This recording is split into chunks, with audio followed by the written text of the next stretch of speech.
everybody, and in this video I'm going to be talking to you guys about 7 things that are different in Destiny 2's Crucible that you may not know about. There's definitely some things that have been a little bit more noticeable, but I'm hoping to compile everything in this video to let you guys know about some of the changes that are going to be present when you play Destiny 2, and hopefully you'll learn something that you didn't already know. So let's kick things off with the radar. The radar now has a set size that it can pick up enemies within. Now, the way that Destiny 1's current radar works is that the radar will keep expanding its area until it finds an enemy to show you where they are. That's not going to be the case in Destiny 2. It's a set size, and if someone comes within that set size of the radar, then it will show you where they are. But if they are outside of that, it is not going to pick them up whatsoever. So this is going to make flanking a lot more easier. It's going to make it a lot more viable to actually flank people with this new radar. It's giving you less information.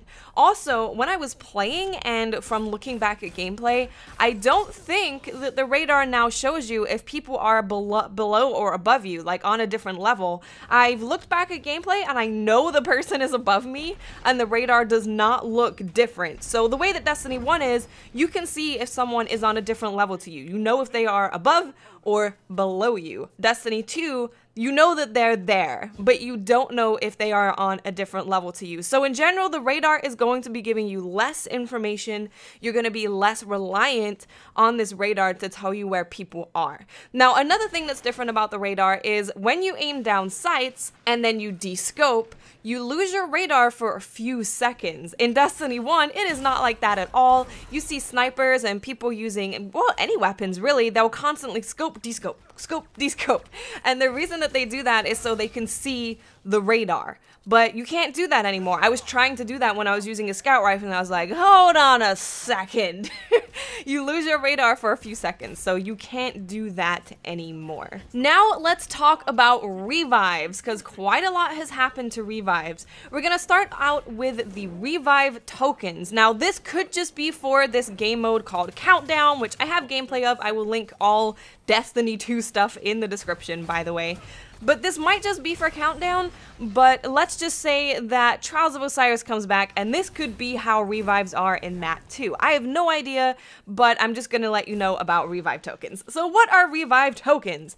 Everyone on the team starts with a single revive token, which totals 4 revives. If you die, then you lose your revive token, and you can only use your revive token to revive 1 person. So everyone can just revive 1 person. If you die, you have no revives, so you can't get revived and then go revive someone else. It does not work like that. You have a token. If you lose that token or you use that token, you have no more tokens to use. So what this is going to do is stop the constant revive trains from going on.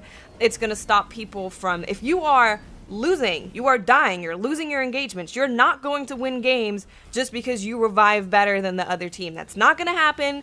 Not anymore. You have 1 token. Use that token very wisely.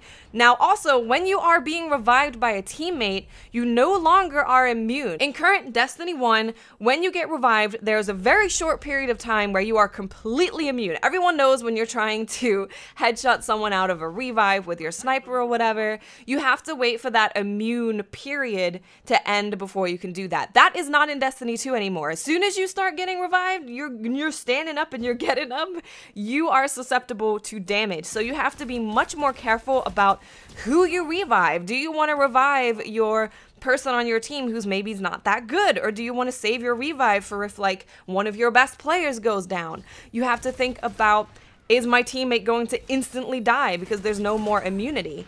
It's a lot more tactical. There's a lot more to think about. Now, there is still an overshield, but there is no immunity. So I think that is totally fine. I think that's a really good change. Now also, when you are attempting to revive a teammate, if you take any damage at all, it will instantly stop the revive. So you can't just stand there and be like, woo, gonna get an overshield, gonna kill you with my overshield. You can't do that. You can't do that anymore. You have to actually plan when you're reviving people. You have to think about it. You can't just run in there, get your immunity, get your overshield, all that stuff. you will take damage and you will stop reviving, and that's all kinds of bad. Now, this is also true for picking up the power ammo, also known as heavy ammo. I will say heavy ammo because obviously most of you guys will know it as heavy ammo. If you are trying to pick it up from the wall, you will not be able to pick it up if you are taking damage. So again, you have to think about these kind of things. You have to make more conscious decisions on when you are doing things, which I think is really good. Now, another thing, fusion grenades are back in Destiny. Everyone's probably crying and booing, but they no longer are a one-hit kill. So I think something had to be done with fusion grenades. They could have just taken them out, but they decided to keep them in. I feel like they could have either lowered the aim assist and have it be a one-shot kill, or just make it not be a one-shot kill. So it is not a one-shot kill. You will have to hit someone with a weapon. I think it's probably just one shot. It gets them very, very, very low. Lower than other grenades do, so that would be your reason for using it, but it's not going to instantly kill them, which I think is great. Now, the next thing is that melees now take 3 hits across all classes to kill somebody. So if you are a hunter, a warlock, a titan, everyone takes 3 melee hits. I'm sure all of you know you've been hit in the body with a sidearm by a titan and then they've punched you and you die. Doesn't matter if they have an empowered melee or not, their melee does a crap ton of damage. Now, of course, when you have your melee powered up, it could be a little bit different. The warlock might kill someone in 2, the titan might kill someone in 1. I don't know, it's probably not one shot. That would be stupid and not going for what they're going with the new Crucible. But if you do not have a powered up melee, all classes take 3 melee hits to kill someone. Now, the next thing is callouts. So now when you are walking through the map in any Destiny Crucible map, you will notice that in the corner of the screen, it will tell you what the part of that map is called. So it will be like street, shop, I don't know, stuff like that. But this is just giving in-game callouts. A lot of games do this. Of course, we can come out with our own callouts as well. Like, we can be like lowest shop, lowest street, upper shop, up street. But this just gives players more of an idea for callouts. So if you are a solo player, you're playing in the Crucible, you know what these sections of the map are called. So at least when you go into a more competitive team, you want to start being a little bit more competitive with friends, you have a base idea of what those callouts are. So that is super cool. Now, next we have heavy weapons. Now, I'm sure a lot of you do know about heavy weapons, what the change is, but I'll go over that briefly. There is something else that is also super cool that you might not know about. So heavy weapons now include fusion rifles, shotguns, sniper rifles, grenade launchers, and rocket launchers. So you have 2 primaries, essentially. You can have a hand cannon and a hand cannon. You can have a scout rifle and a hand cannon. You can have a hand cannon and a submachine gun. There's a lot of things that you can have, but you can no longer have a hand cannon, a sniper rifle, and a rocket launcher. That does not exist anymore. Now, these appear on the map, and when you pick up the heavy ammo, only one person can have that ammo. It's not going to be whoever is nearby when that ammo is pulled. It's only the person who actually physically pulls the heavy ammo. Now, when heavy is pulled up, it will tell you in the bottom of the screen the name of the player who picked it up.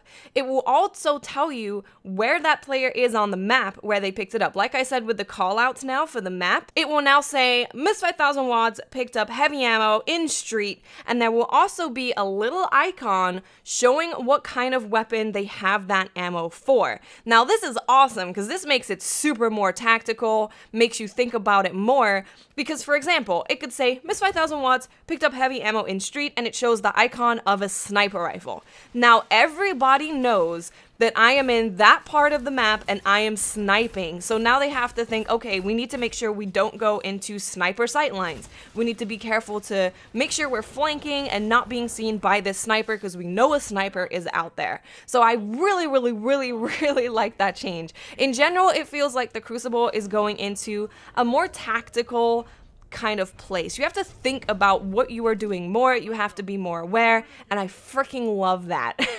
Now, the last thing is at the top of the screen, you now see the subclasses of your teammates as well as the enemy and see when their super is ready. Now, again, this could be specific to Countdown because it is a more tactical game, so maybe they wanted to give you that information, but at the keynote, Steve Cotton was saying that in the Crucible, we now are giving you information to see when people's supers are ready and what super it is. So that makes me kind of believe that it's going to be for everything. I mean, if every single thing in the Crucible is now 4v4, which he also said, he said everything was 4v4 now.